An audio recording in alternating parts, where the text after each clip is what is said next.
88 սուպերմարկետների ցանցի ընդլայնման զուգահեռ բազմաթիվ մանր խանութներ փակվում են։ Հրապարակ օրաթերթը գրում է.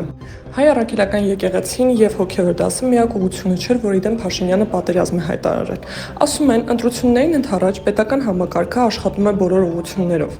Դիցուք վերջին շաբաթներին փնտրում հայտնաբերում են փոքր ձեռնարկատերեր, գործարարներ և հանրային ստուգումների արդյունքում խոշոր տուգանքներ են սահմանվում նրանց նկատմամբ, փորձելով առաջիկա զարգացումների հետ հնազանդեցնել նրանց, հակառակ դեպքում կտանեն սնանկության։